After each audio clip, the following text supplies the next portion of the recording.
Wow. Inú mi dùn gidi gan pé kí Saheed Osupa lélẹ̀ ló ń bá mi sọ mo tún pè pé mo tún láòdẹ ọmọ mi yóò dáa fún orí mi kọ́kọ́ ẹ̀pọ̀ mi gbára báyìí gbàgbà lẹ́ẹ̀mejì so inú mi dùn gidi wọ́n jẹ́ sọ fún mi pé tán bá ti níṣẹ́ páwọn á pè mí lọ́wọ́ 300. So now shout out to Dr. King Saheed Osupa for all you do.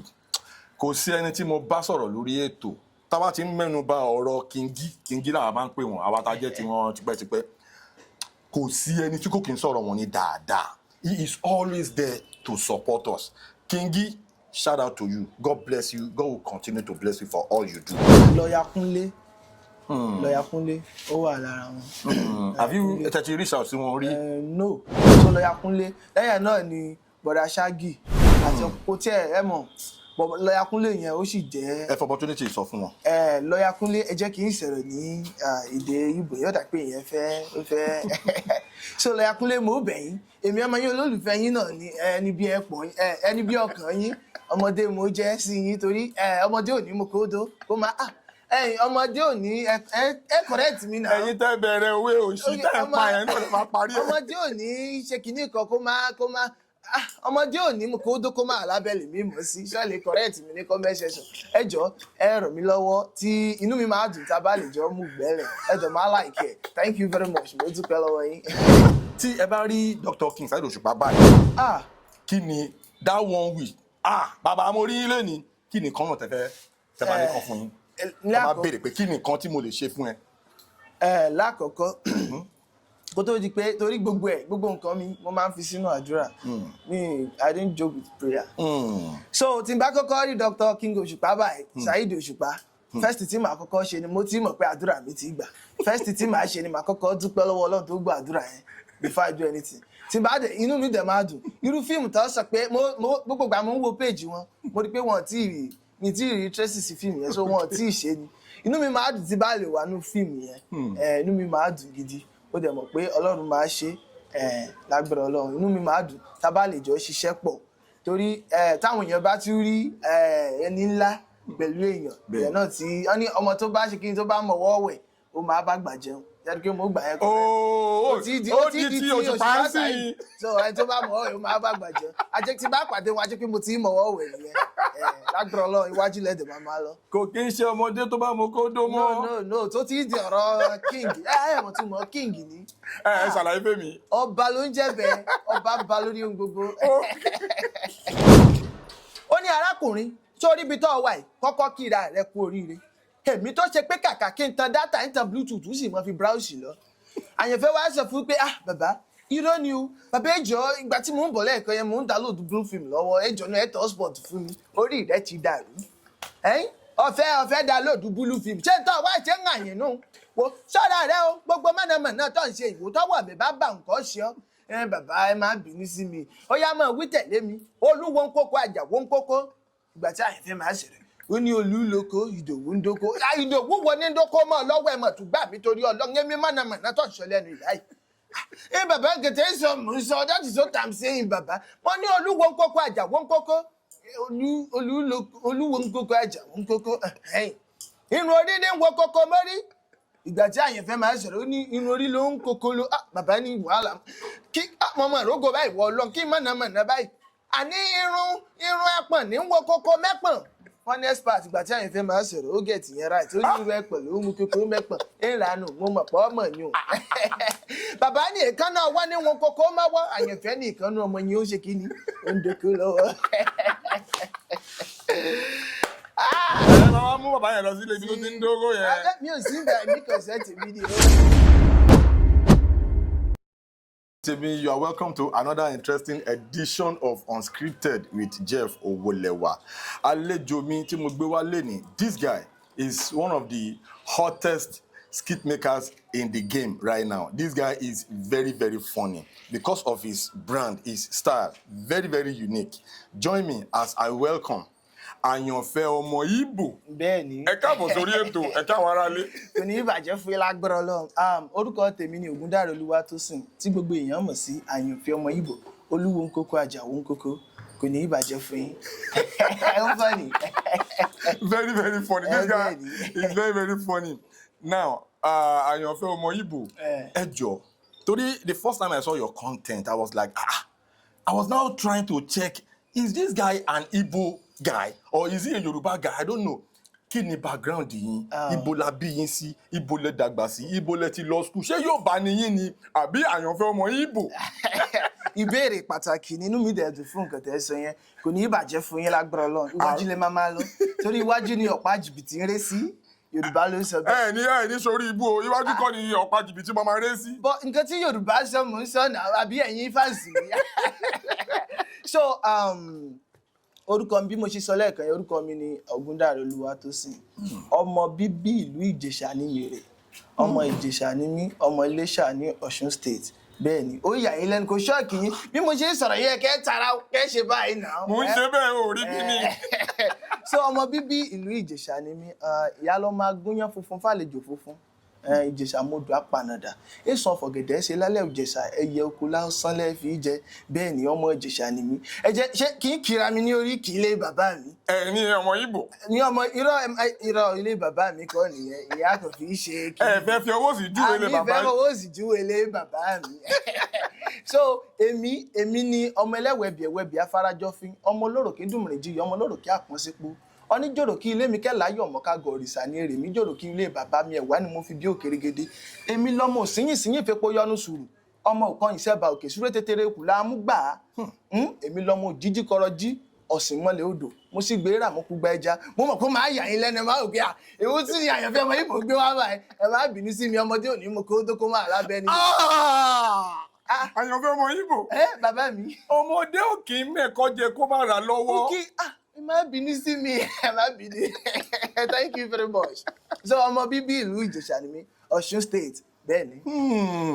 Lórí cruise tẹ gbé wọlé yẹn èmi náà láìkẹ́ ẹ jẹ́ kémi ṣe babaláwo kẹ́yìn wá ṣe Àyànfẹ́ Ọmọ Ìbò. ẹyà kò ní ìbàjẹ́. Àyànfẹ́ Ọmọ Ìbò. Yes bàbá. Kí ni nǹkan tó fẹ́ rí mi fún gangan. Bàbá ẹ wo bí mo ṣe wà ilé ayé ti sú mi ṣé bí mo ṣe wà I can't balance mi kò lè ra blade ordinary blade bàbá ẹ jọ̀ọ́ ẹ ràn mí lọ́wọ́ ẹ bá mi ṣe èmi náà mo fẹ́ bẹ́gbẹ́ pè mo fẹ́ bẹ́gbẹ́ pè.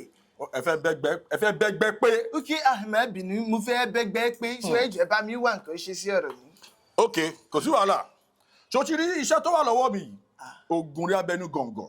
Oògùn ni ṣé paracetamol àbí èwo. Àná oògùn ni abẹnú gọ̀ǹgọ̀ oògùn tọmọdé bá débi ẹ̀rù àbá. Ọlọ́run jẹ́ kí n gọ̀ ṣé ewu la ń gọ̀gọ̀ Ọlọ́run jẹ́ ń gọ̀ oògùn like charm. Tí ẹ ti bọ̀ wo ọmọ wí tẹ̀lé mi. Ok bàbá. Tí ológìnní bá gorí òrùlé ojú àtólé ojú àtóko. Ó ní tí olówó tó bá wọṣọ Guinea tó bá wá go tó bá tí olówó. Tí ológìnní bá gorí àjà ojú àtólé ojú àtóko. Ó ní tí ológìnní bá gun ajá iṣẹ́ fẹ́ ṣe crossbreed ni ológìnní ṣe máa gun ajá ó máa bí catry dog àbí doggy cat. Àyànfẹ́ Ọmọ Ìbò. Bàbá. Àyànfẹ́ Ọmọ Ìbò. Bàbá. Tí o bá fẹ́ sórí ibú nǹkan tí mo wí ni kò máa wí tẹ̀lé mi o. Bàbá nǹkan tẹ́ ń sọ ni mò ń sọ that is what I'm saying now. Ok.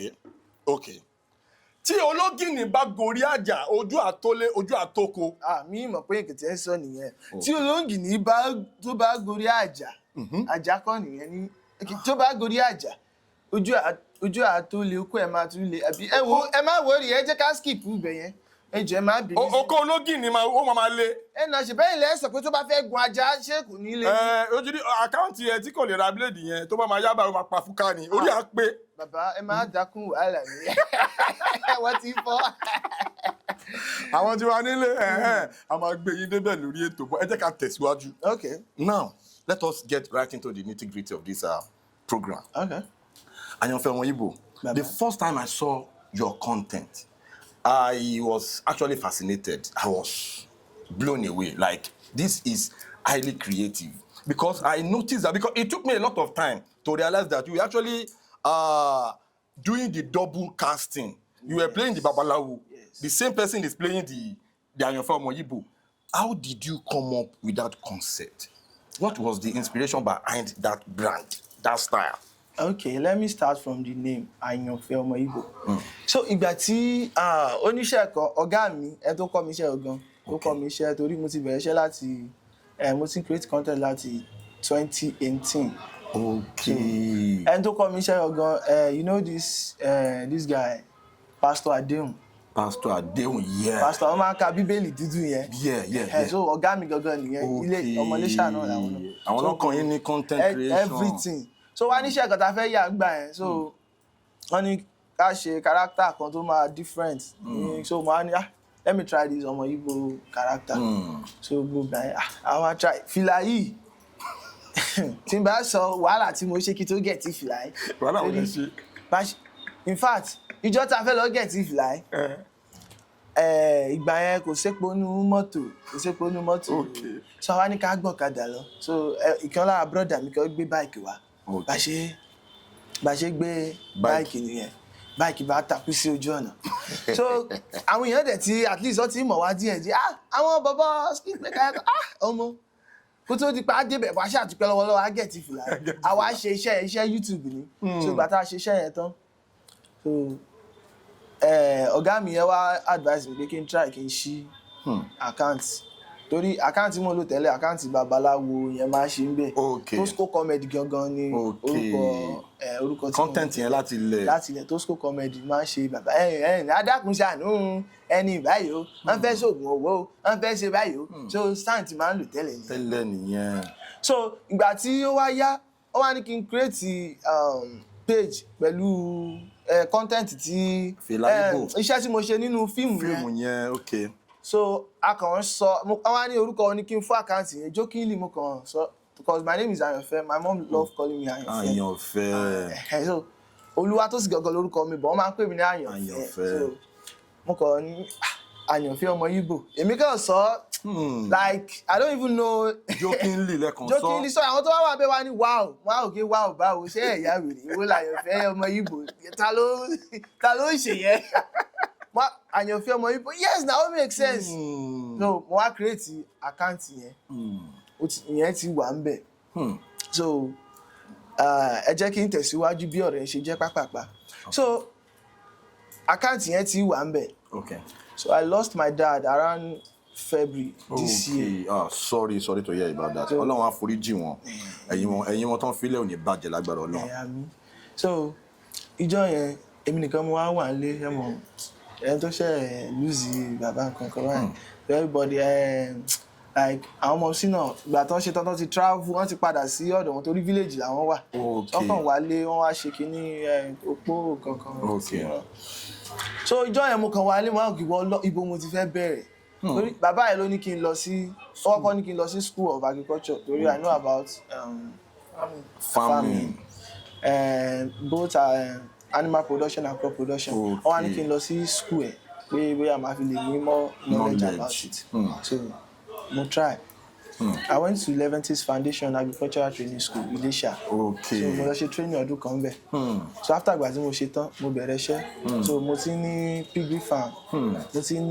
Mo ti ní fish pond. So daddy náà help díẹ̀ gbà yẹn. So mo láwọn poultry kékèké kò tí ì lọ fà náà but I know I'm doing good. Láyé ara mi pé díẹ̀ fully pé gbogbo ẹ̀ máa tún better. So ìgbà tí mo wá rí pé owó yìí máa ti ń wọ̀ mí lójú díẹ̀ pé ó dẹ̀ wù mí kí n lọ sí school. So wọ́n á sọ fún palẹ̀ pé mo máa fẹ́ pé kí n sáré lọ school bó tiẹ̀ ṣe ND. So wọ́n ní fine. Àwọn nǹkan tí ó wà nílẹ̀ nǹkan àwọn farm tó ń ṣe mo ní Ọlọ́run wọn bá ìmọ̀ ṣe wá lọ sí school tí kò jìnnà. I went to Interlink Polytechnic Ìjẹ̀bú-Jẹ̀ṣà. So Ọ̀ṣun State náà ló wà. So wọ́n ti promise gbogbo ẹ̀ máa. So ìrònú yẹn ṣáà mo rò pé mo wá parí school tán báyìí bàbá wa fò sánlẹ̀ ó kú. Kí mo fẹ́ ṣe?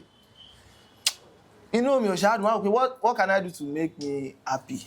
Bí tó lè mo dẹ̀ láìkí máa ṣú ti bá ń yaṣẹ́ báyẹn ibẹ̀ ni brain mi máa ń wà.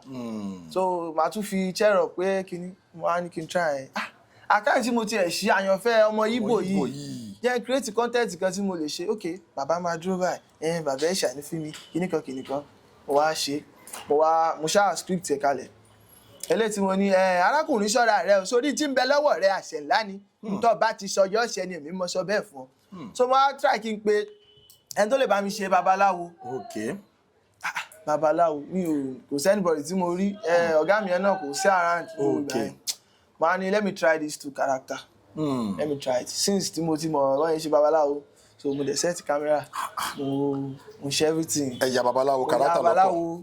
ẹ bá tún wo gan mo yà kọ́tẹ́ pé bàbá dúró sí bàbá due to pé gbogbo iṣẹ́ mo ti mọ̀ ọ̀gá mi yẹn ti kọ́ mi gbogbo iṣẹ́ yẹn so ìgbà tí mo ya iṣẹ́ yẹn tán ó sì wà ń bẹ̀ ní rọ̀ mi tí ìfọwọ́kọ̀ ẹ̀dítì yẹn kò pẹ́ náà ni wọ́n sì tún wálé wọ́n sick sickness yẹn wà terrible gan ó lọ fà gan so èmi nìkan náà mo dẹ̀ wá lé àbúrò mi ti wà school ẹ̀gbọ́n mi tí ò sí ara mi so èmi nìkan mo sì wà ẹ̀wọ̀n pé mo ti parí ND so mo sì wà ń lé pé fúlì bóyá mo lè bẹ̀rẹ̀ business kí bàbá tó kú mo tún sọ pé bóyá mo tún lè lọ sí school padà kí n parí HND mi so èmi mo ṣáà pẹ̀lú wọn lọ hospital gbogbo yẹn we used more than a month. So ìgbà tí ara mọ̀mísí wá ń yá díẹ̀díẹ̀ wọ́n á béèrè lọ́wọ́ mi pé bó tiẹ̀ ní iṣẹ́ tó ń cause my mommy know that mo máa ń ṣiṣẹ́ and she also love it. Ó wà lára àwọn first fans mi tó jẹ́ kó máa ń sọ fún mi pé this thing tó máa ṣe ó máa lọ fà. So ìgbà yẹn wá béèrè lọ́wọ́ mi pé iṣẹ́ yóò máa post iṣẹ́ òṣègbà kan mo gbà àníkára yín tiẹ̀ jáná àwọn àṣẹ mo níṣẹ́ ńlẹ̀ mo ní yes ọ̀rẹ́ ní kí n lọ post iṣẹ́ báwo wọ́n ṣáà ní kí n post ẹ̀ pé kí n post ẹ̀ kí n má yẹ kí péjì mi kó gbófo pé lágbára Ọlọ́run ṣáà ṣàdúrà sí bí mo ṣe try mo edit iṣẹ́ yẹn tán mo ṣe post ẹ̀ ni ìgbà tí mo post iṣẹ́ yẹn so ara mo sí yẹn kò tí ì yá tán so mi tiẹ̀ I don't have any time to check it maybe bóyá ó lọ àbí kò lọ and it's a new content mi mọ mo ṣe fẹ́ ṣẹ̀ṣẹ̀ wá introduce ara mi as Ayanfe Omo Ibo sí àwọn èèyàn you understand so ó kàn díjọ́ kẹta ni mo kàn táwọn èèyàn pè mí Tosco ṣé wọ́n ló tún jẹ́ Ayanfe Omo Ibo èmi ni mo ṣáà mi ní time láti sọ torí gbogbo àyà wà lọ́sípítù ok mi ni ẹ ṣé thank you very much mo wá wọnú page wọn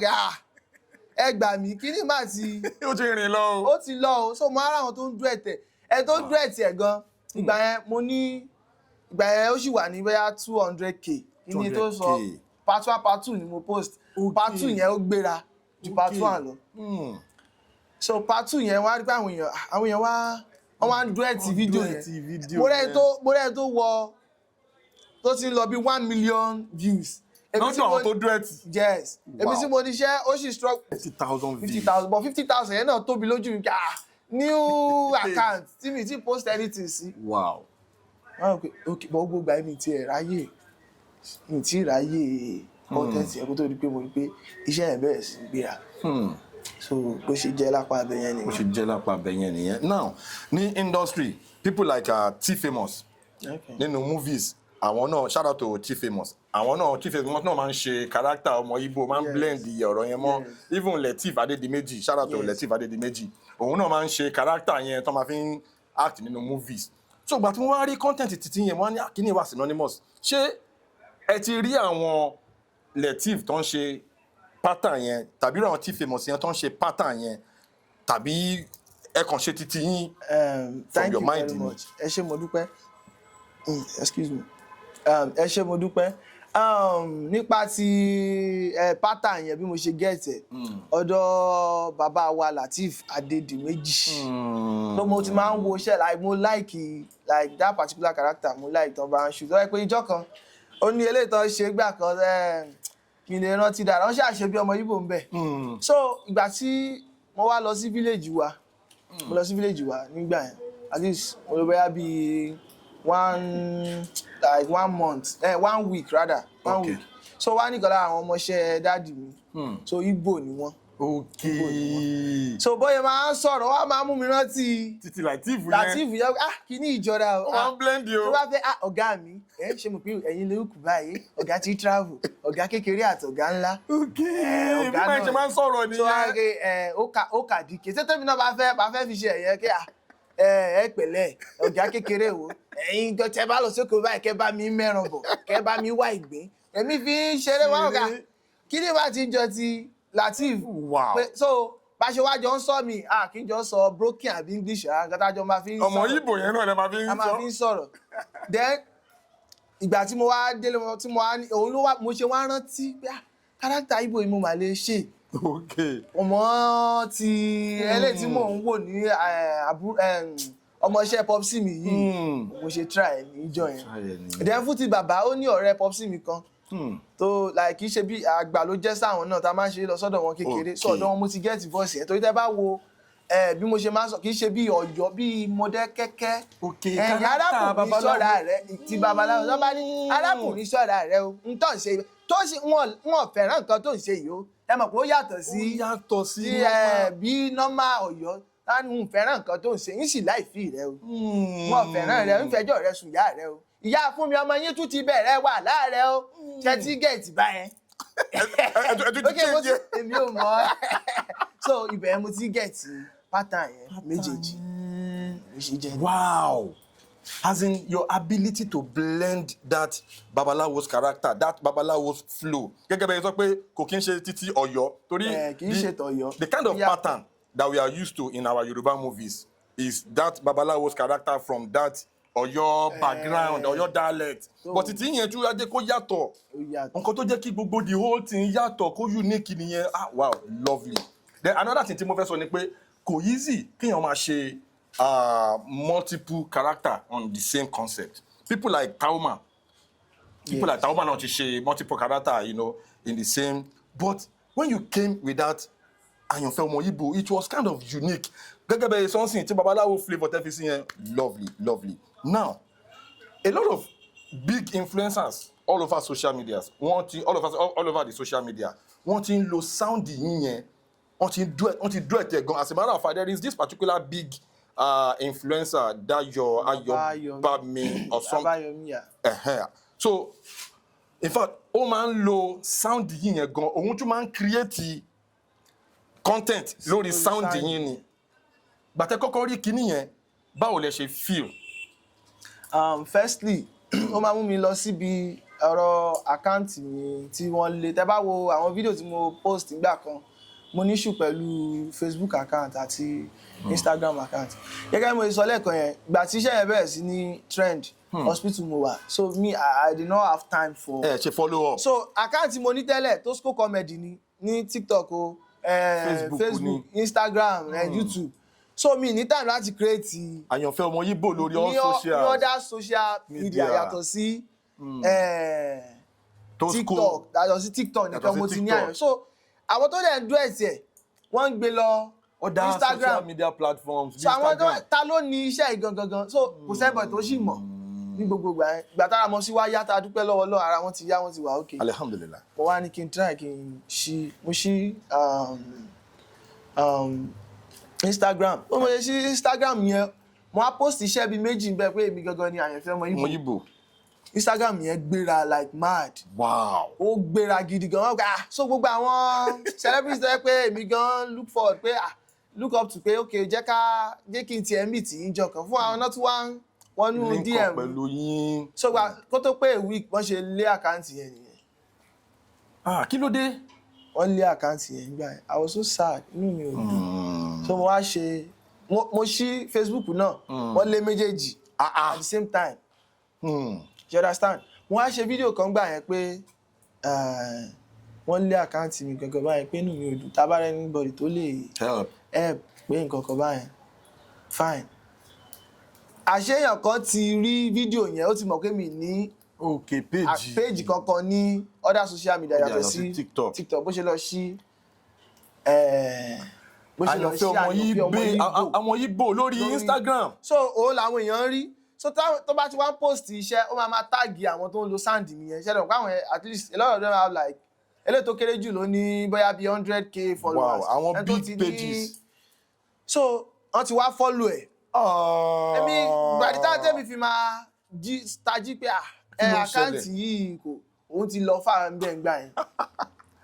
So nǹkan tí mo rí pa torí wọn kọ́kọ́ tag mi, òun ló ṣe jẹ́ kí iṣẹ́ wọn yẹn káwọn èèyàn kọ́kọ́ mọ̀, wọn tí mọ̀ mí due to pé mi ní any other account yàtọ̀ sí TikTok nígbà yẹn.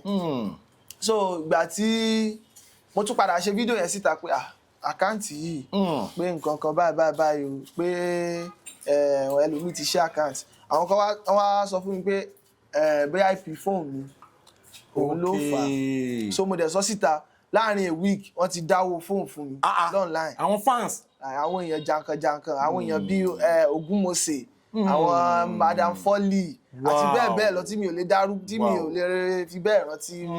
So mo wá change phone yẹn. Ìgbà tí mo change phone, mo tún ṣe àkáǹtì yẹn, mo ṣe àkáǹtì mi, wọ́n tún lé. Kí ló dé tó fi rí bẹ́ẹ̀? So gbogbo ayé I was like ṣé mi ní quit báyìí pé wọ́n náà gbogbo ayé tún lè léyìí wọ́n náà ṣàánú mi. Iṣẹ́ tó like inú mi ò dùn bọ̀ iṣẹ́ ẹ̀ mo ṣáà ń ṣe. Wọ́n tún ṣe lé àkáǹtì fake àkáǹtì ẹ̀ wọ́n lé o. Ìyẹn ń grow lọ́ntì ẹ̀ ni.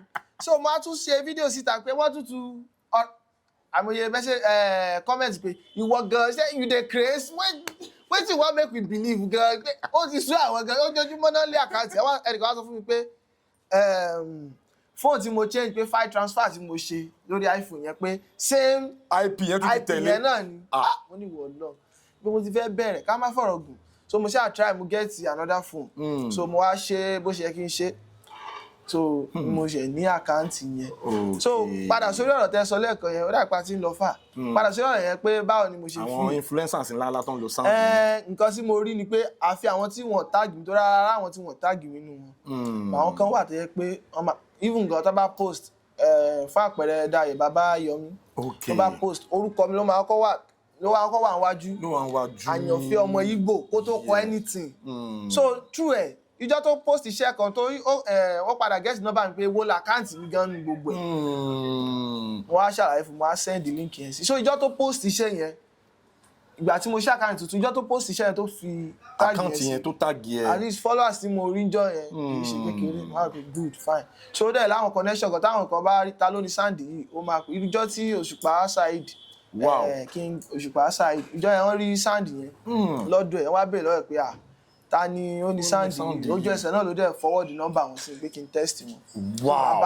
Inú mi dùn gidi gan pé kí Saheed Òṣùpá lélẹ̀ ló ń bá mi sọ mo tún pè pé mo tún láwọn dẹ̀ ọmọ mi yóò dáa fún orí mi kọ́kọ́ ẹ̀pọ̀ mi gbára báyìí gbàgbà lẹ́ẹ̀mejì pé so inú mi dùn gidi wọ́n dẹ̀ sọ fún mi pé tán bá ti níṣẹ́ páwọn á pè mí so mo dẹ̀ rán wọn létí lẹ́ẹ̀kọ̀ọ̀kan tẹ́ bá ń wo fídíò ẹ mọ́ gbàgbé ọmọ yín o olólùfẹ́ yín ẹni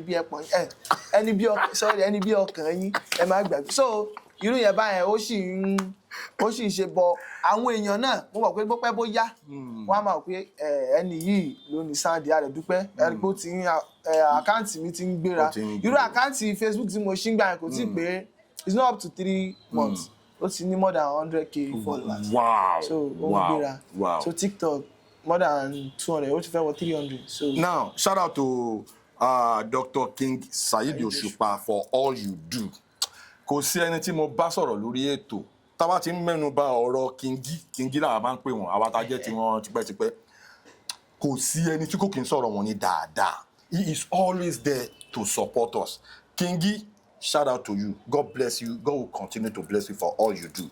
Ayanfe Omo Ibo jẹ́ ká fi opportunity yìí ká tó tún skip ẹ̀. Fi sáré fi opportunity yìí náà sọ gbogbo social media handle yẹn original wọn yẹn lórí Instagram sọ lẹ́yọ kọ̀ọ̀kan. Lọ́wọ́lọ́wọ́ báyìí Ayanfe Omo Ibo 1 lórí TikTok lórí Facebook Ayanfe Omo Ibo _1 mo dẹ̀ ti verify is a verified account. So same thing lórí Facebook Ayanfe Omo Ibo 1 mo ti verify òun náà so gbogbo ẹ̀ ló ní blue tick so YouTube Ayanfe Omo Ibo 1 mo ṣe ń build yẹn ni so ẹ jọ̀ọ́ kẹ́ lọ bá mi subscribe síbẹ̀ gbogbo ẹ̀yin olólùfẹ́ mi so mo máa tó drop iṣẹ́ kan very soon tó lágbára mi náà ti create mo ti ṣe fíìmù kékeré kan so but very soon máa tó post ẹ̀ so YouTube yẹn ló máa wà. Thank you very much. Ẹ̀yin tí wàá ẹ ti gbọ́ ẹ jẹ́ lọ sórí YouTube yẹn kẹ́ lọ bá wa bò kẹ́ lọ bá wa subscribe. Now you did a content with Baba Abija content yẹn fly fa ó sáré fàájà kí ni concept tẹ́ rò tẹ́ fi rò pé mo fẹ́ bá babaláwo ṣe kì í gbé baba original babaláwo wọlé nínú movie tẹ́ fi rò pé Baba Abija gangan ni kí ni ó fún yín láìdí àyè. Thank you very much. Ṣé rí nípa ti ọ̀rọ̀ Baba Abija lójú mi bígbà téèyàn bá play tẹ́tẹ́ ni mo kàn try enjoy yẹn wípé tí n bá dẹ̀ torí mo pàdé bàbá live mo ráyè bàbá so mo ṣáà kọ́mẹ́ǹtì síbẹ̀ so ẹni tó wá wà pẹ̀lú bàbá wa ní Àyànfẹ́ Ọmọ Ibo ṣẹ̀dá wọn ọmọ ó dà kí bàbá dá mi mọ̀ mo follow wọn ojú ẹsẹ̀ náà bàbá follow mi padà wọ́n á wò mí ìfẹ́ wo pé ṣé kí n sọ fún wọn pé ká jọ mo rò pé ṣé ó máa ṣe báyìí mo kàn try wò bíi tẹ́tẹ́ pé bàbá inú mi á dùn tí bá wá bá yín o first tí bàbá máa sọ kò sí wàhálà bàbá mi jà mo tún wò pé kò sí wàhálà mo ní sùúrù pé bóyá bàbá inú bàbá ń dùn lọ́wọ́ ó tún dalẹ̀ mo tún try kò sí wàhálà mo á ní ẹ fún mi nọ́mbà yín kí n lè confam dára kí ṣé bàbá Abija ló ń bá mi sọ̀rọ̀ yìí. báwo jẹ́ pé lómi ni. mo tún pè wọ́n Àyànfẹ́ Ọmọ Ibo ló ń sọ̀rọ̀ ọmọ mi yóò dáa fún ọkùnrin tó fún ọkọ̀ nífẹ̀ẹ́ tán o iwájú lọ́mọ lọ àwọn àdúrà wọn yẹn like I was like bàbá Abija mo ní ìjọ òun kí n wá kò sígbà tó ọpọ́ wà tọ̀ ní anytime just come kò sí wàhálà ṣe bí Àyànfẹ́ Ọmọ Ibo lọ́ọ́ ṣe òyìnbó ṣe babaláwo máa ń pè ìwọ lọ kí mo fẹ́ èló mo fẹ́ fún bàbá ẹ̀ tí mo ṣáà ń jẹ́ n try kí n mo wá gbéra mo wá sẹ́kọ̀ọ́ mo ṣe dẹ́kọ̀ọ́ so ìgbà yẹn wọ́n pè mí fún iṣẹ́ kan pé inú fíìmù so mo ṣiṣẹ́ mo wá fọ opportunity yẹn dọ́dọ̀ wọn mo ṣe débẹ̀ náà wọ́n júwe ibẹ̀ fún mi mo débẹ̀ bàbá ni lóòótọ́ o bàbá Abija ni kí ni mo dẹ̀ ṣàlàyé so nǹkan tèmi expect ni pé ó yá lọ mọ́yì báyìí wá o èmi gẹ́ ti mú pé bóyá màá mi máa pé o ti bá sà máa pèèyàn bíi mélòó kan owó yẹn á pé bọ̀ èmi ti ń jẹ́ kán mọ̀ ní pé mo ti ń jẹ́ kán mọ̀ nú ọ̀rọ̀ mi pé ẹ máa wà lọ́wọ́ náà ni ẹ mọ̀ pé ọmọ yín la jẹ́ mo tẹ̀ tún rán wọn létí ijọ́ tí mo lọ ìgbà táwa kékeré tí mo wo fíìmù ìgbà yẹn tẹlifíṣàn tí pọ̀ bí eléyìí wọ́n á lọ sílé ẹnìkan mo lọ wo fíìmù wọn kí n bá tẹ̀ tún sọ yẹn bóyá mo bá débẹ̀ ibẹ̀ mo gbà sùn lọ mo sùn sílé onílé àwọn onílé gan mọ̀ pé mo sùn lé wọn wọ́n ń wé mi náà kiri ilé ijọ́ kejì náà tó rí mi pé tí bá ṣe tún sọ yẹn thank God a shoot fídíò tán bàbá ẹ ṣe o kí nìkan yìí nìkan bàbá ń bò wá ní n kò sí wàhálà tó bá mọ̀ pọ̀ fẹ́ fún mi nǹkan lọ́wọ́ rẹ nìkan ló kù I was like mo dọ̀bálẹ̀ straight ni bàbá Abija ẹ máa pẹ́ fún wa o lágbọ́ Ọlọ́run iwájú lẹ máa lọ so inú mi dùn bí mo dẹ̀ ṣe bó ṣe post iṣẹ́ yẹn báyìí ó gbéra tọ́ ni a lot of people ló kàn pé ọmọ Abija làwọn èèyàn ń pè mí báyìí lórí ìgbà tí mo bẹ̀rẹ̀ ṣe Àyànfẹ́ Ọmọ Ibo yes bàbá Abija so ọmọ Abija wá ni àwọn èèyàn ń pè mí so àwọn èèyàn dẹ̀ comment wọ́n like ẹ̀ gan-an so wọ́n wá ní inú àwọn náà dúpẹ́ àwọn fans ń pé tí bá lè ṣe pẹ̀lú alápinni òòṣà àwọn tó tún kù mo lè mọ̀ pé lágbára Ọlọ́run àwọn bàbá lálùdé lágbára Ọlọ́run àti ràn wá lọ́wọ́ láti dé ibẹ̀.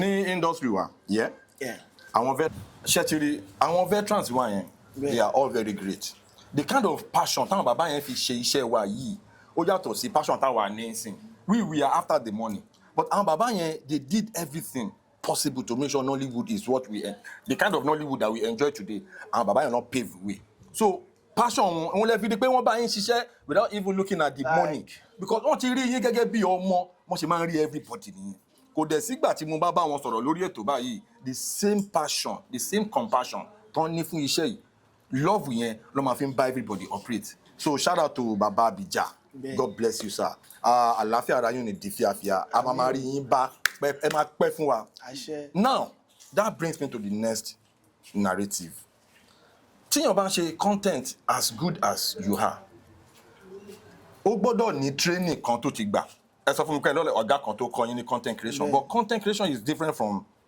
filming proper movie but your dexterity even playing that babalawo then playing that second character ó máa ń blend there is what they call continuity nínú movie nínú filmmaking ẹ máa ń follow continuity yẹn because mo mọ̀ pé ẹ máa ti ya part èlé ẹ máa wá tabulate ẹ tẹ́ bá wá ya character èlé ẹ máa make sure pé continuity yẹn ó synchronize ṣé actor ni yín tẹ́lẹ̀ ni àbí ẹ kì í ṣe actor ẹ kàn wọ content because àwọn míì actors ni wọ́n kó tó di pé wọ́n di content creator àwọn míì kẹ̀dẹ̀ content creator ni wọ́n kó tó di pé wọ́n bẹ̀rẹ̀ sí ni máa ya real movie dẹ̀ yàtọ̀ sí content creation ẹ má jẹ́ ká mix ẹ papọ̀ filmmaking is more professional But content creation, content is just digital.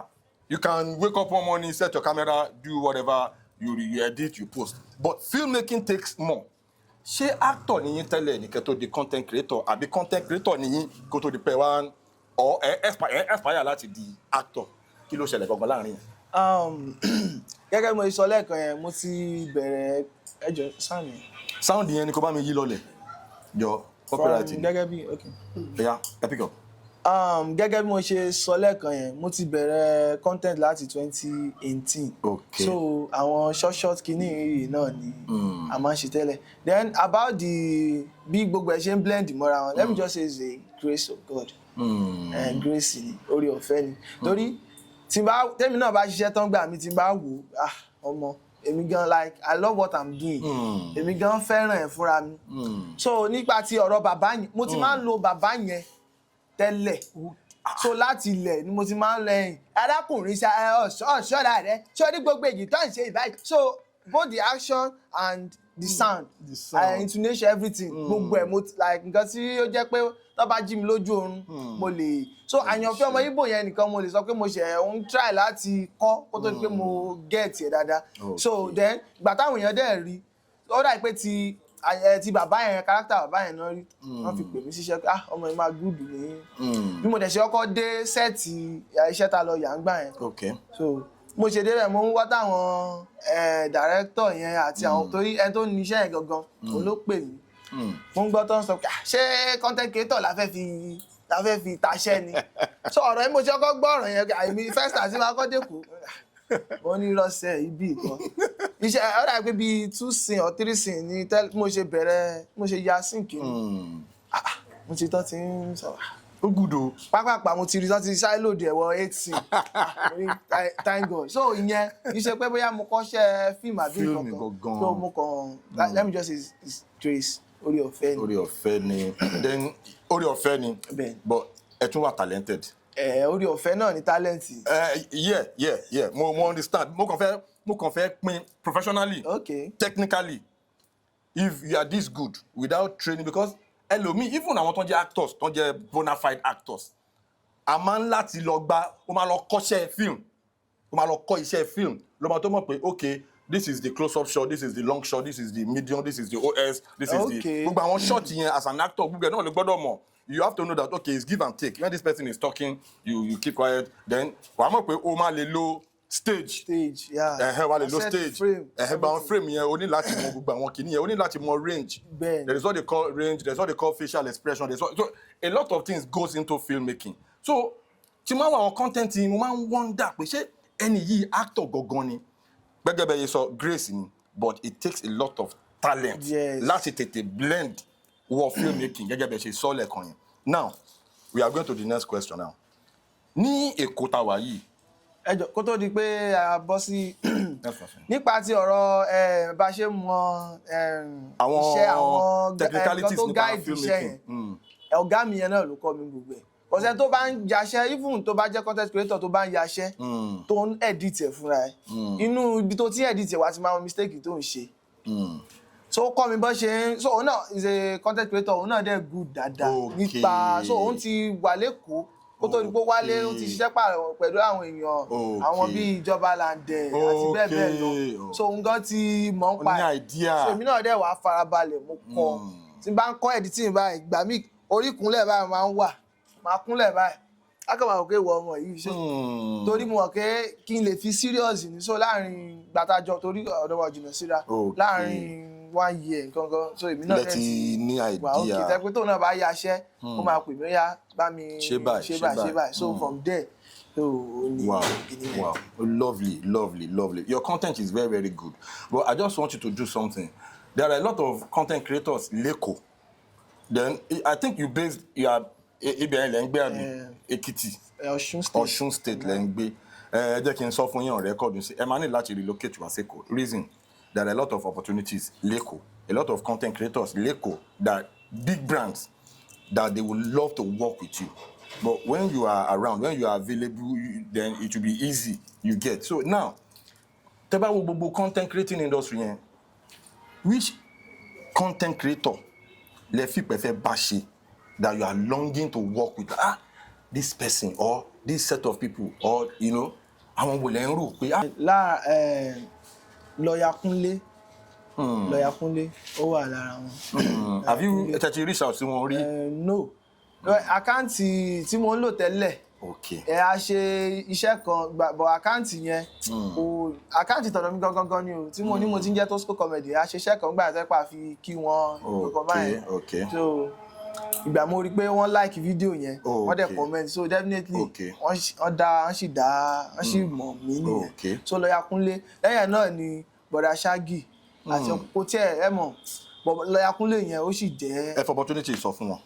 lọ́ọ̀yà Kúnlé ẹ jẹ́ kí n sọ̀rọ̀ ní èdè Ìgbò yóò dà pé ìyẹn fẹ́ so lọ́ọ̀yà Kúnlé mo bẹ̀ yín èmi ọmọ yín olólùfẹ́ yín náà ni ẹni bí ẹpọ̀n ẹni bí ọkàn yín ọmọdé mo jẹ́ sí yín torí ọmọdé ò ní mo kó dó kó máa ọmọdé ò ní ẹ correct mi náà. ẹ̀yin tẹ́ bẹ̀rẹ̀ òwe òṣì tẹ́ ẹ pa yẹn náà lè máa parí ẹ̀. ọmọdé ò ní ṣe kinní kan kó máa ọmọdé ò ní kó dó kó máa lábẹ́lẹ̀ mi mọ̀ sí ṣọ́ọ̀lì correct mi ní comment section ẹ jọ̀ọ́ ẹ ràn mí lọ́wọ́ tí inú mi máa dùn tá a bá lè jọ mú gbẹ́rẹ̀ ẹ jọ̀ọ́ máa like ẹ thank you very much mo dúpẹ́ lọ́wọ́ yín. ẹ wo ìjọ kan lè máa lọ pa òwe kan bí kan wọ́n máa fọ́ pọ́npọ́n mọ́ yín lọ. Wow, lovely. Because a lot of people, ṣé bọ̀bọ̀ yìí ṣé ọmọ Igbo ni? Now, a lot of people watch this program, then they will know that this guy is actually a Yoruba guy. You are doing fantastically well. Ẹ dẹ̀ ti sọ̀rọ̀ Òṣùpá lẹ́ẹ̀kan yẹn, ẹ sọ pé and all of that. So now, tí ẹ bá rí Dr. King Saheed Osupa báyìí, kí ni that one wish? Bàbá mo rí ilé ni, kí ni kan náà tẹ́ bá ní kan fún yín? Ẹ máa béèrè pé kí ni kan tí mo lè ṣe fún ẹ? Lákọ̀ọ́kọ́ kó tó di pé torí gbogbo nǹkan mi mo máa ń fi sínú àdúrà I didn't joke with prayer.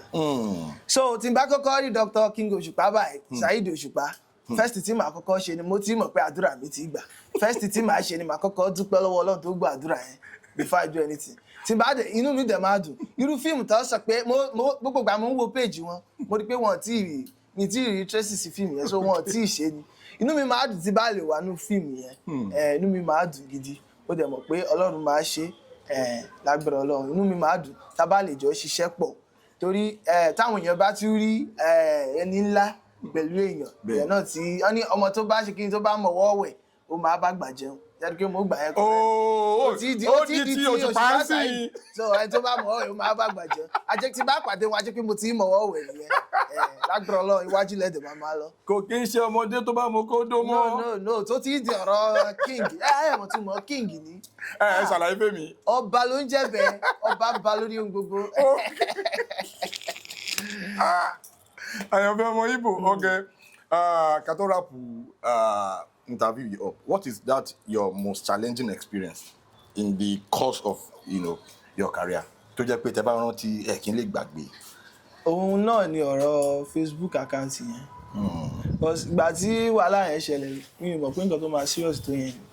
So ìgbà tí àkáǹtì mi wà ní 2K fake account yẹn ti wọ 40 I think going to 50K.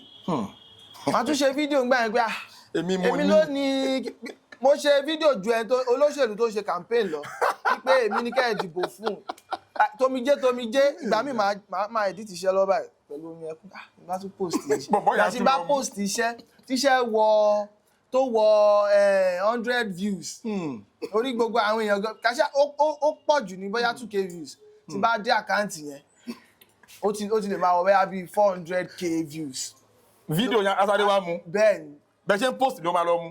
Tó gbogbo àyè mo wá jókòó ńjọ́ kan mo sunkún Ọlọ́run tó bá lè bá mi ṣẹ́gun mo lọ sọ́dọ̀ pásítọ̀ mi báyìí wọ́n bá gbàgbé. Ìgbà tó yá ó tún gba advert. Gbogbo advert tí máa ṣe live lọ́wọ́ àwọn tó bá ń send tí máa ṣe live TikTok àwọn tó bá ń send gift sí mi. A trace wọn lọ Facebook a lọ bá wọn. Ó tún edit graphics kan èmi ó gbé síbẹ̀ pé mo fẹ́ lọ ṣó gbé DJ chicken síbẹ̀ pé ó wá fi ń gba owó káàkiri. Ìgbà tó yá mo lọ sí police station mo lọ report pé èmi kọ́ ẹ lè gbọ́ pé Ayanfe Omo Ibo gba nǹkan báyìí èmi kọ́ o so àti nǹkan báyìí tí bá tún njọ́ kan mo wá test ẹ̀ pẹ̀lú àkáǹtì tí mo lò tẹ́lẹ̀ yẹn mo wá test ẹ̀ kó jọ ṣàánú ẹni àdúrà ṣàánú jọ. Báwo lẹ ṣe ṣẹ́gun ẹ̀ ṣó ti wà ṣé Ọlọ́run ló ṣẹ́gun ẹ̀. Báwo lẹ ṣe ṣe? Thank you. Ìgbà tí mo test ẹ̀ pẹ̀lú àkáǹtì yẹn, ó tún wá gain access sí àwọn TB picture mi. Throwback. Gbogbo ìgbà mi wá post mọ́, ìgbà tí mo yáṣẹ́ bàbá Abija yẹn rí pé mo fi nǹkan síbẹ̀ bíi tó fi pé eléyìí ni fake account, eléyìí ni real account, torí mo mọ̀ kó máa gbé. So gbogbo àwọn throwback picture mi ó wà lọ ń post ẹ̀. Gbogbo tẹ́mi ò ní story gan, òun gan ni. Òun gan active. Ó wá active gan ju èmi gan tí mo wà ní. So ìgbà yẹn bí ẹnìkan ṣe contact mi nìyẹn láti UK ni, lọ́ọ̀yà lẹ́nu yẹn. Mo lóun rí gbogbo fídíò mi tí mò ń ṣe pé kìnìún kan àkọ́. So mo wá ṣàlàyé fún wọn torí ó ti sú mi gan. Wọ́n wá ní àwọn máa báyìí máa ṣe. Mo ń wò pé kì í ṣe Facebook nìkan, ó wà ní Instagram náà. But Instagram yẹn àkáǹtì mi ó grow ju ti yẹn lọ. The same person náà ló ní. Ó ní. So bí mo ṣe wọ́n wá ní kí n send link yẹn, mo send link méjèèjì. Láàárín ìjọ́ kẹta mo rí pé wọ́n yọ Instagram yẹn. Wow. Dájúdájú kí ní tẹ́lì yìí ṣe ó work o. Fine. Gbà tá a ṣe yẹn tán wọ́n ní kí n send ti Facebook ẹ̀. Mo send ẹ̀. Gbà tó yá ó tó bí àti so ń lọ bẹ́yà bí a month ṣá. Mo ṣe gbọ́ pé wọ́n yọ àkáǹtì yẹn. Mo yọ page yẹn. Kò sẹ́jí mi ìpè tán. Inú mi dùn gidi, déèdì tó bá sí ìdùnnú tó wà ń bẹ̀ pé èèyàn ṣiṣẹ́ olóògbé. Wow. Ní gbogbo ìgbà yẹn. So nǹkan tí mo lè sọ pé ó jẹ́ nǹkan tó jẹ́ ìbànújẹ́ ọkàn fún mi, mo dúpẹ́ pé Ọlọ́run ti yanjú ẹ̀. Àdúpẹ́ f'Ọlọ́run. Torí ọ̀tọ̀ ni kéèyàn máa ṣiṣẹ́, kéèyàn kan máa kó ògùn èèyàn. Kò kí n ṣe nǹkan tó dáa. Now, lórí ọ̀rọ̀ àwọn tó máa ń lo sound yín, mo kàn fẹ́ ká dwell a little bit on it. Torí tó bá lo sound èèyàn, ẹlòmíì influencer ńlá ni, but Ayọ̀bámi lady yẹn, Dayo Babayomi. Shout out to you, Dayo Babayomi. God bless you for all you do. Òun máa ń post, ó máa ń tag yín. A lot of influencer máa lo sound yín, they will create content on your sound and they will not give you your credit. Yes. Báwo lẹ ṣe máa ń feel? Ẹnìkan ni mo lè sọ pé torí tí n bá rí tẹ́yìn kan post fídíò mi, tí n bá wọnú DM nǹkan tẹ́ ń ṣe yìí, mi ní kẹ́ máa post ẹ̀, but at least ẹ fún mi credit. Ẹ tag mi. So mo rí pé wọ́n make amendment lórí ẹ̀. So ó ní there is a particular kí lorúkọ ẹ̀?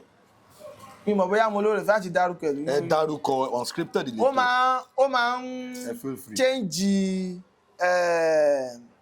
máa rántí splendid cartoon Yorùbá tẹ́ bá mọ̀ dáadáa. Yeah, I saw something like that on TikTok. Ó máa ń ṣe animation. Thank you very much. Ó máa ń ṣe animation pẹ̀lú sound yín. So mo try láti reach out. Kò tiẹ̀ ní fi tag ṣe lẹ́yìn pé ó máa yọ sound yẹn á wá lọ tún ṣe mọ́. Ó máa ṣe animation bí cartoon. Bẹ́ẹ̀ni. I saw it. So mo try láti reach out sí láti ìjọ yìí. Kò down. Kò down. Mo test ẹ̀ pẹ̀lú àkáǹtì mi kankan. So nìkan mo lè sọ pé ó ń ṣe nǹkan tí kò tẹ́ mi lọ́rùn láàrin. That person is actually infringing on your copyright property. And that is a very big crime. You understand? This is another opportunity for you. If you're watching this video, I know you get to see this video. If you know this is what you do, you better stop. Yes, because legally we will come at you. Yes, you have all the right to sue that person. Sure. If that person is making money off your sweat, you have all the right to sue that person. You have reached out to the person, Abi. Sure. Connect padà, Abi. Just a full lawsuit straight up. Stop. Then they will, because it's not easy to come up with an idea. Then somebody will just be in your comfort zone. You now start using the person's intellectual property. Normal. It doesn't make any sound. It doesn't make any sense. Now, Mr. Ayanfe Omo Ibo, ká tó wrap it up. Àwọn fans yín mo kàn fẹ́ kẹ́ fún wa ní cruise kan. Ẹ máa ṣe character Ayanfe Omo Ibo yẹn. Ẹ náà lè máa tún ṣe babaláwo yẹn. Lórí ètò ẹ fún wa. Ó mú mi rántí ìgbà tí mo lọ sọ́dọ̀ bàbá ńjọ́ yẹn. Mo lọ bá bàbá, ẹjọ́ ẹ ṣàánú fún mi. I can't balance mi ò lè ra blade. Ordinary blade bàbá ẹjọ́. Bàbá wa sọ̀rọ̀ kan. Ó sọ pé arákùnrin sọ rí ibi tó wà yìí. Ó kọ́kọ́ kíra rẹ̀ kú oríire. Èmi tó ṣe pé kàkà kí ẹjọ́ tí wẹ̀ mú. Ó ní arákùnrin sórí ibi tó wà yìí kọ́kọ́ kíra rẹ̀ kú oríire. Èmi tó ṣe pé kàkà kí n tan data n tan bluetooth sì mọ fi browse lọ. Àyànfẹ́ wa sọ fún pé bàbá irọ́ ni o bàbá ẹjọ́ ìgbà tí mò ń bọ̀ lẹ́ẹ̀kan yẹn mò ń download blue film lọ́wọ́ ẹjọ́ náà ẹ̀tọ́ hotspot fún mi orí rẹ̀ ti dàrú. ọ̀fẹ́ download búlú fíìmù ṣé tó wá ṣe ń àyìn nù wo ṣọ́ra rẹ o gbogbo mọ̀nàmọ̀nà tó ń ṣe ìwò tọ́wọ́ mi bá bà nǹkan ṣe ọ́ bàbá ẹ má bínú sí mi ó yá mọ̀ wí tẹ̀lé mi olúwo ń kókó àjàwó ń kókó ìgbà tí Àyànfẹ́ máa ṣẹlẹ̀ ó ní olú lóko ìdòwú ń dóko ìdòwú wo ní dóko mọ́ lọ́wọ́ ẹ̀ mọ̀ tún gbà mí torí ọlọ́run mi mọ̀nàmọ̀nà tó ń sọ lẹ́nu ìlà yìí bàbá gètè sọ mò ń sọ that is what I'm saying bàbá wọ́n ní olúwo ń kókó àjàwó ń kókó olúwo ń kókó àjàwó ń kókó irun orí ní wo kókó mọ́rí ìgbà tí Àyànfẹ́ máa sọ̀rọ̀ ó ní irun orí ló ń kókó ló bàbá ní wàhálà kí mọ̀mọ́ ìrógò báyìí wọ ọlọ́run kí mọ̀nàmọ̀nà báyìí àní irun ẹpọ̀n ní wo kókó mẹ́pọ̀n wọ́n ní expert ìgbà tí Àyànfẹ́ máa sọ̀rọ̀ ó gẹ̀ẹ́tì yẹn right ó ní irun ẹpọ̀n ló ń kókó mẹ́pọ̀n ìlànà mo mọ̀ pọ̀ ọmọ yìí o bàbá ní èékánná ọwọ́ ní wọn kókó mọ́wọ́ Àyànfẹ́ ní ìkànnì ọmọ yìí ó ṣe kí ni ó ń dókó lọ́wọ́ so bó ṣe jẹ́ nìyẹn. ìkọ́nà àwọn ọmọ ń dógó lọ́wọ́ máa mú bàbá yẹn lọ sílé ibi tó ti ń dógó yẹn. mi ò sí ibẹ̀ mi kò sẹ́ẹ̀tì fídíò. ẹ máa ṣàlàyé ẹ kí àwọn fáǹsì ní kàrà bètè wọn. so ẹ̀yin fáǹsì mi èmi náà ní ẹyẹ méjì kò kì í jà ṣá ọdún ni mímì ìṣàìmọ̀ fólókó èmi ni Àyànfẹ́ ọmọ Ìgbò olúwo ń kókó àjàwó ń kókó irun orí wọn kókó mórí irun ẹpọ̀n ṣe kíni òun ò kókó mẹ́pọ̀n ọmọ yín olólùfẹ́ yín ẹni bí ẹpọ̀n yín náà ni thank you very much mo dúpẹ́ mo dúpẹ́ pé òkú. àwọn social media ń dùn yẹn ẹ tún sọ fún wọn lẹ́ẹ̀kan. ó náà ní Facebook Àyànfẹ́ ọmọ Ìgbò 1 Instagram Àyànfẹ́ ọmọ Ìgbò _1 TikTok Àyànfẹ́ ọmọ Ìgbò 1 YouTube Àyànfẹ́ ọmọ Ìgbò 1 Àyànfẹ́ ọmọ Ìgbò 1 ní gbogbo ẹ̀ kò ní ìbàjẹ́ fún yín thank you very much. pé ní famous phone call ẹ máa chẹ́kì fóònù yín ẹ máa wá wo celebrity tẹ́ máa pè tẹ́ máa gbé fóònù yín a kàn máa shout out sí wọn lórí ètò celebrity tí mo lè pè tí wọn ní bojú yín jẹ́ báyìí lórí ètò. tí mo lè pè bàbá Abija mo lè pè ó sì dá mi lójú pé wọ́n ní bojú mi jẹ́. bàbá Abija. ok bàbá Abija èmi ò sọ bẹ́ẹ̀ o bàbá Abija. káwọn bí bàbá Abija máa pọ́ bóyá máa pọ́ fọ lórí fóònù yẹn. èyí tí wàá nílẹ̀ wà kan fìdílé fóònù yẹn ti ń ríǹgì báyìí Ọlọ́run jẹ́ kí bàbá gbé tí wọ́n wá lórí set. bàbá Abija. hello bàbá. bàbá mi Àyànfẹ́ ọmọ Ìgbò ọmọ yín náà ni mo wà lórí ètò báyìí wọ́n wá ní kí n pe àwọn olólùfẹ́ mi tó jẹ́ àgbààgbà so mo ní kí n pè yín so bàbá ṣé mo sọ fún yín yes bàbá Abija. so yọ̀dà fún yín o. àṣẹ bàbá. mo kí gbogbo ẹ̀yin aráalé náà lọ́kùnrin lóbìnrin. mo kí both home and away. thank you bàbá mi. ẹ̀ẹ̀ni dààmú ẹ̀ẹ̀ni ráyè. ọlọ́run ọba dúró tì yín o. àmín àṣẹ. gbogbo gíní ṣàánú àfòmọ́ nínú gbó ọmọ aráyé ọba ń ṣàánú yín o. àmín. kò ní tán fún yín kò ní fẹ́ tán o. àmín. ẹ̀ẹ̀ni kánjú kú o. ẹ gbó dáadáa bólú gbogbo tí gbó. àmín. ẹ gbó dáadáa bólú gbogbo tí gbó. àmín. ẹ gbó bí àwọn àgbàkan tí wọ́n gbó títí tí wọ́n fọmọ owó sọ̀ndé sọ̀rùn ọmọ owó jẹjẹ ọkọ̀ kìnìún gẹ́gẹ́ òkúrú ẹsẹ̀ àbò ewu nítorí àdàgbà òmù nítorí àkàrí ẹ̀ gàgàrà ẹ̀fẹ̀ ìpèkẹ́pẹ́pẹ́. thank you bàbá mi àṣẹ. bàbá Abija. bàbá Abija kò ní bàjẹ́ fún yín ẹ jẹ́ kí èmi náà gbàdúrà fún yín náà bàbá mi. iwájú lẹ máa lọ torí Yorùbá sọ̀rọ̀ sọ pé iwájú lọ̀pá jìbìtì eré sí àbí báyẹn kọ́. ọ̀pá jìbìtì kọ́ ọ̀gbọ̀dún alẹ́ ìwọ. bàbá mi ókè ọ̀pá ẹ̀bìtì ni ókè iwájú ni ọ̀pá ẹ̀bìtì eré sí. Thank you very much, Baba. Me sọ fún yín. Baba ẹ wọ́n lè disappoint me. Thank you very much. ẹ sì máa ń ṣe ìjọba tẹ máa jẹ gbà kan tó máa padà bu yín lọ́wọ́. Mo sọ fún yín pé bàbá ò lè disappoint me. bàbá Abija. Bàbá Abija. iwájú ni ọ̀pá. kí ló pèlè ẹbí ẹ wo gtb àbí ẹ wo ẹ má wọrí kò jù báyẹn lẹ́yìn fásitì mi. ẹ̀yin tí wàá nílé mo sọ fún yín pé ètò ilé ni mo máa ní agbára gan. Thank you so much for watching. God bless you for dropping those beautiful comments. Jeff Owolewa, Unscripted ìletò hala.